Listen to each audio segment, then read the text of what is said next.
WWE layoffs are reportedly coming after Endeavor's purchase of the company and subsequent merger with the UFC. But how did this deal come together over WrestleMania 39 weekend last weekend? We've got details on that, plus Vince McMahon's open letter to the WWE employees explaining the upcoming merger with the UFC and Endeavor's acquisition of the company. Roman Reigns defeated Cody Rhodes at WrestleMania 39 controversially last weekend, but how long was that finish planned, and was it always the original finish? We've got details on that, plus Cody Rhodes, speaking of the American Nightmare, he's facing now Brock Lesnar in his next feud. How long has that been planned for? Was that a last-minute change in plans, or was that always the plan coming out of WrestleMania? Who sold the most merch during WrestleMania 39 weekend? Shane McMahon, an update on his injury that he suffered at the Showcase of the Immortals. Rhea Ripley seemingly is now a SmackDown superstar. Shinsuke Nakamura is expected to return to WWE television soon. Chelsea Green is hospitalized after WrestleMania, and Chad Gable, what's the latest on him being pushed on WWE TV?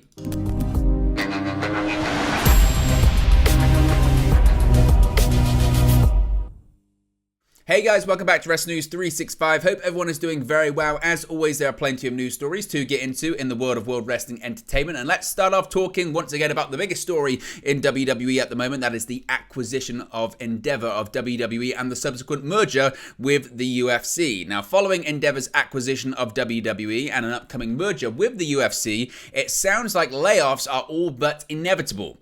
Endeavor President Mark Shapiro, who will also be the president and COO of the new WWE/UFC merged company, making him third in the then hierarchy, had recently told Sports Business Journal that the plan with the WWE acquisition would be to run the UFC playbook, which is essentially let WWE's all of their executives run it themselves with a pretty hands-off approach. Now, in a new interview with Puck, Shapiro has expanded on what that could mean. Puck's article, written by Dylan Byers, includes the following. In essence, Endeavor will run the same playbook it did for UFC, which has grown considerably since the acquisition to $1.3 billion in revenue last year. The first target, as is almost always the case with mergers, will be synergies, layoffs, and operational efficiencies. Shapiro himself was then quoted as saying, quote, anything from HR to finance to legal to communications production to distribution and marketing, across every area you're going to find cost synergies. You're going to integrate and ultimately highlight and appoint the best and brightest teams. Shapiro then revealed he didn't actually know the deal was done until Saturday, April 1st, and that the bid was actually placed 3 weeks prior.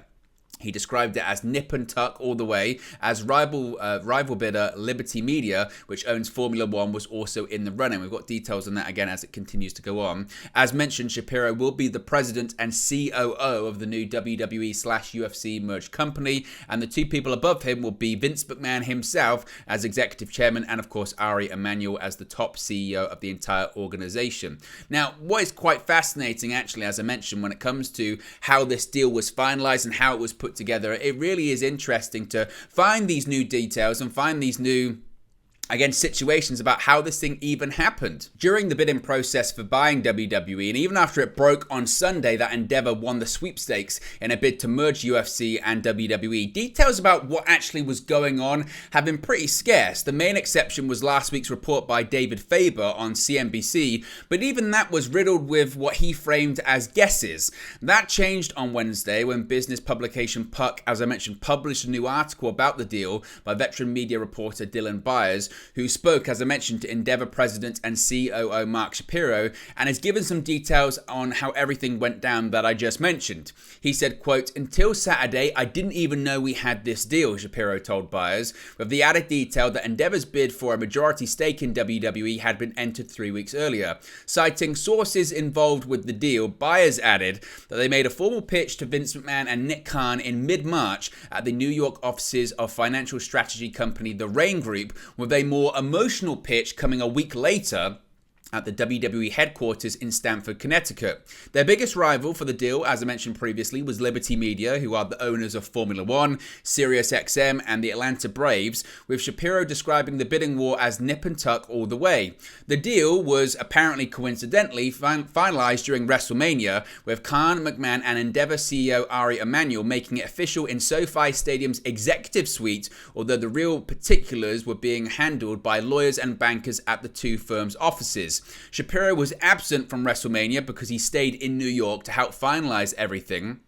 Byers also adds that in essence, as I mentioned, they're going to be running the same playbook as the UFC. He also brought up the possibility of pushing to allow gambling on WWE results as another revenue driver, but concedes that getting the proper regulatory approval from gaming commissions would be a very formidable process.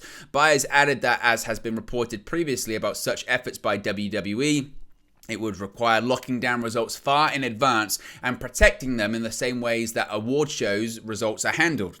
Those talks reportedly fizzled out without gaining much traction, though, with CNBC reporting that BetMGM was vehemently opposed and FanDuel framed it as unlikely, though DraftKings said they would leave it up to regulators. So, again, no real movement when it comes to anything on the gambling front if you're in the United States and you want to bet on WWE matches. Now, we had heard that this week Vince McMahon had sent out a letter to employees after the sale of WWE had been revealed, and according to the Wrestling Observer newsletter, the contents of the letter were as follows, quote, "I'm excited to announce that WWE has entered into a partnership with Endeavor to create a one-of-a-kind company that will bring together two global sports and entertainment powerhouses, WWE and UFC.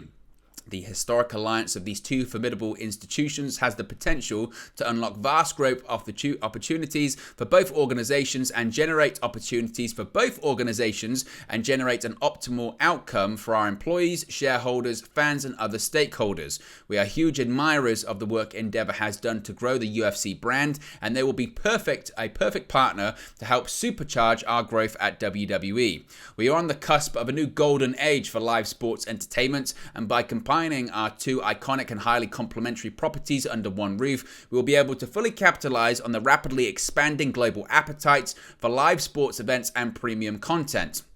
We have some of the most engaged, passionate, and fast-growing fan bases in sports, and we are two of the only leagues capable of delivering content and events year-round. Together, we are a 21-plus billion live sports and entertainment colossus with a collective fan base of more than 2 billion people and counting. With our decades of combined experience, complementary expertise, and pooled resources, we intended to create a cross-promote more premium live and on-demand content around the world. As for how this impacts you, following the close of this transaction, we expect to continue to operate largely as we do now. Both WWE and UFC will become wholly owned subsidiaries of the new company, but retain our separate brands, as well as our leadership teams and headquarters. I will serve as executive chairman of the board, while Ari Emanuel will become the CEO of the new company and remain CEO of Endeavor. Mark Shapiro will become president of the new company and also retain his role as president of Endeavor. Nick Khan will serve as WWE president. Dana White will continue in his role as UFC president. Paul Levesque will remain as WWE's chief content executive. As now, we expect the transaction to conclude later this year. In the meantime, it is business as usual here, and this news has no immediate impact on your day-to-day roles or responsibilities.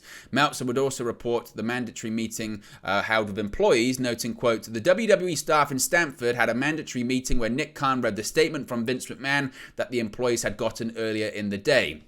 Khan and Riddick led the meeting, and Levesque was on speakerphone from Los Angeles, where he was running Raw.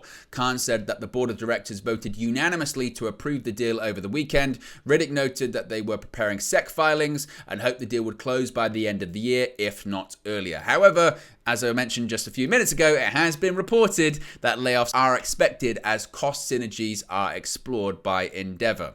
Now, we spoke yesterday about Vince McMahon and the creative plans for SmackDown. Is Vince going to be there? Is Vince going to be overseeing things? Is Vince going to be ripping up the creative? We do know that Triple H is going to appear on SmackDown and most likely do the same speech he did on Raw. So we'll have to wait and see what happens when it comes to that. But WRKD Wrestling is reporting that at least as of Thursday, undisputed WWE Universal Champion Roman Reigns was not scheduled for SmackDown. Let me repeat that. Roman Reigns was not scheduled for SmackDown. In addition to that, he's also not scheduled for a pretty big premium live event too, but we'll get into all of that in just a second.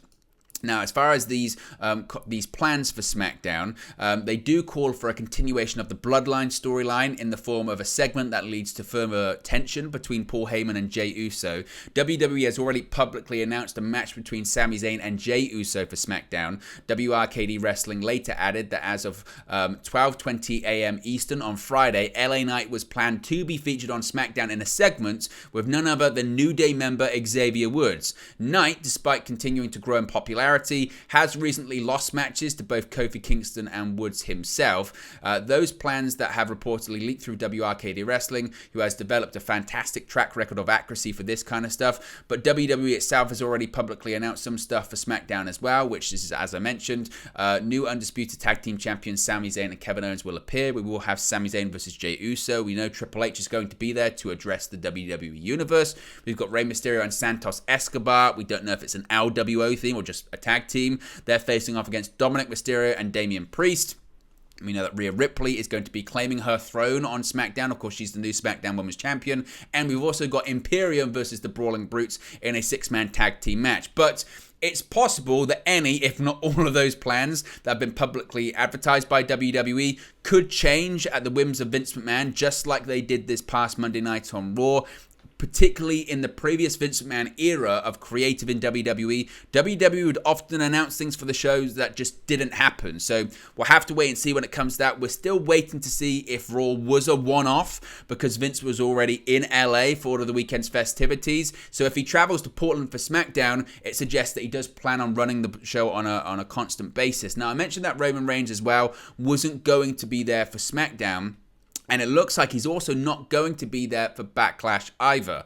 With Reigns' more limited WWE deal has known him to take certain smaller scale premium live events off, WWE's upcoming Backlash from San Juan, Puerto Rico was a question mark given the more unique location and market of the event. However, with news breaking that Reigns is set to miss tonight's Friday Night SmackDown, the writing was perhaps on the wall for the Tribal Chief's Backlash status. And now, courtesy of Dave Meltzer in the latest Wrestling Observer newsletter, it seems we have our definitive answer for WWE's plans for Reigns in Puerto Rico. Meltzer said, quote, Reigns will not be on the San Juan card, or at least that wasn't the plan as of Monday, but he will be doing other major events over the next few months. So that could be the King of the Ring show in Saudi Arabia, or the King of the Ring, and also the Queen of the Ring tournament in Saudi Arabia. That would make a lot of sense. I'd be stunned if Roman Reigns was not on that Saudi show. But he's not going to be on SmackDown tonight, and he's also not going to be in Puerto Rico for Backlash either. Let me know your thoughts on that in the comment section below.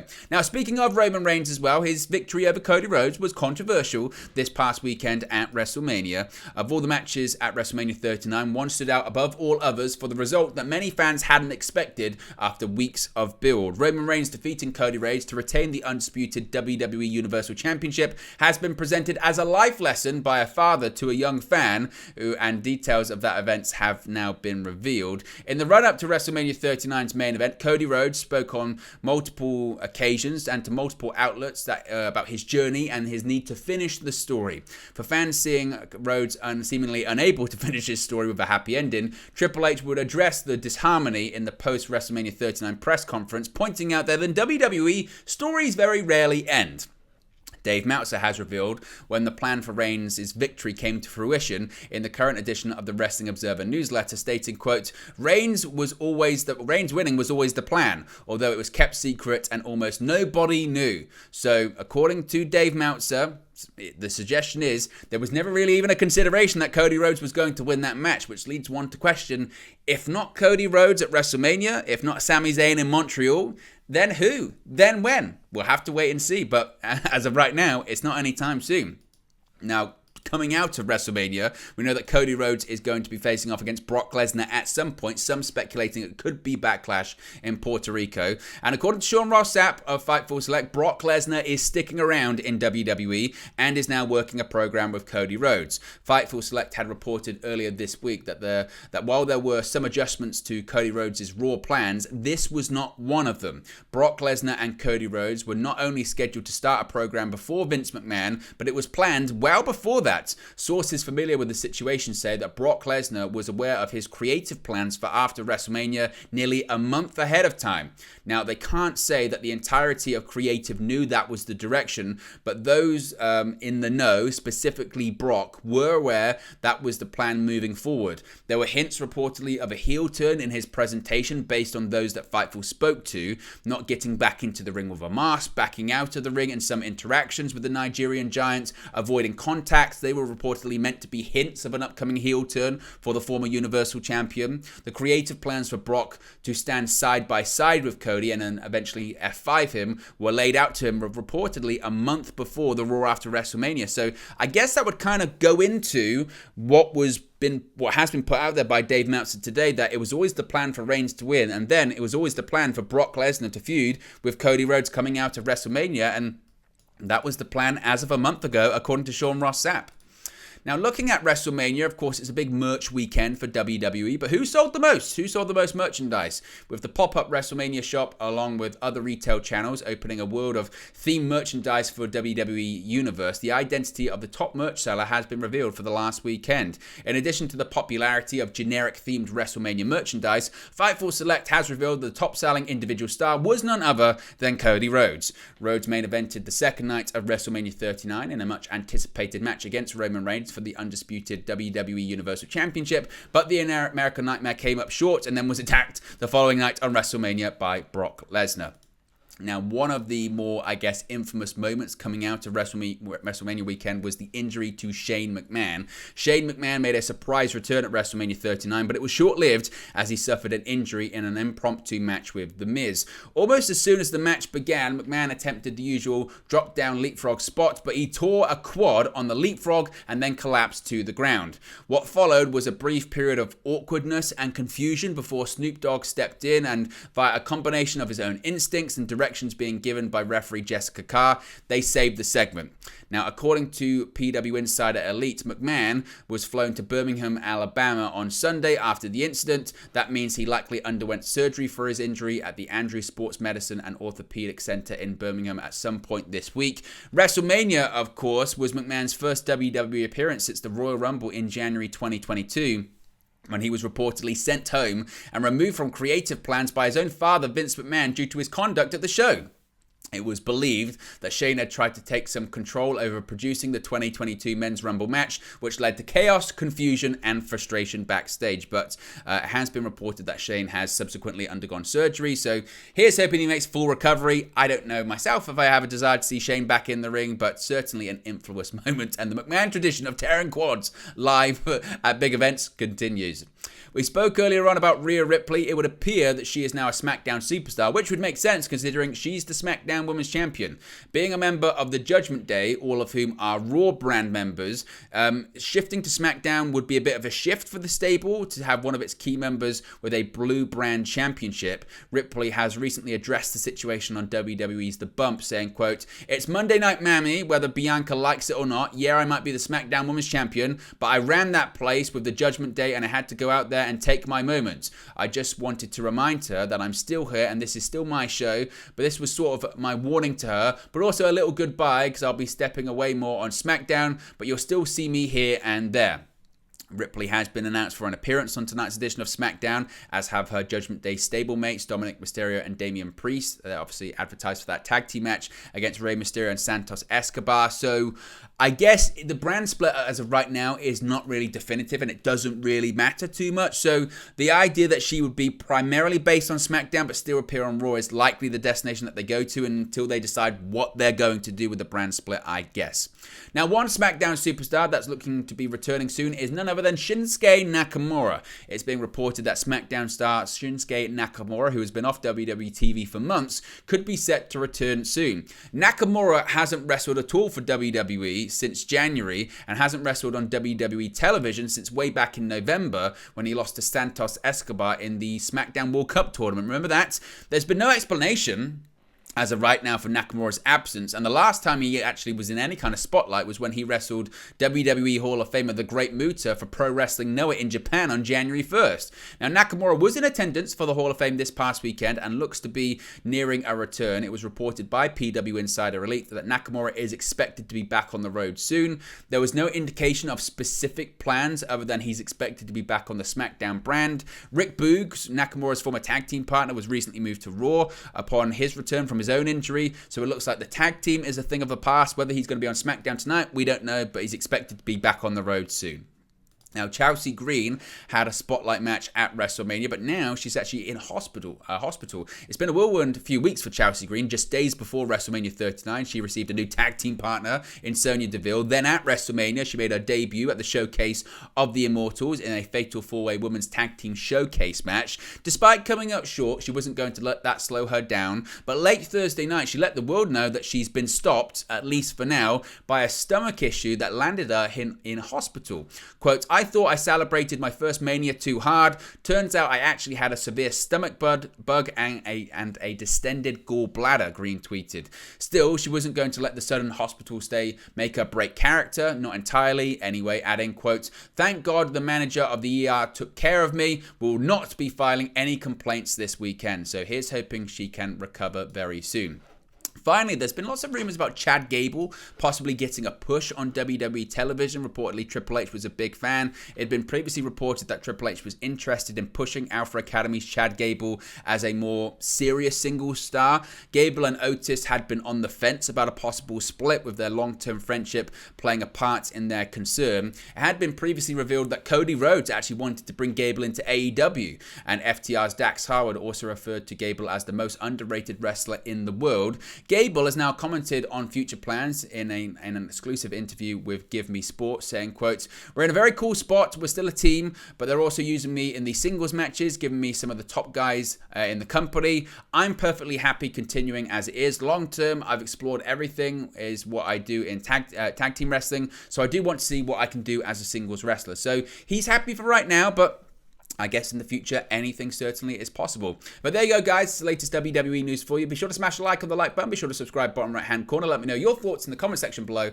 and I'll speak to you again very, very soon. Hey guys, thank you for watching, listening, streaming, or however you come across this video today. Be sure to click on the video on the right there to watch our next video, or click the bottom there to subscribe, or the bottom right-hand corner. Thank you very much, and I'll speak to you again very soon.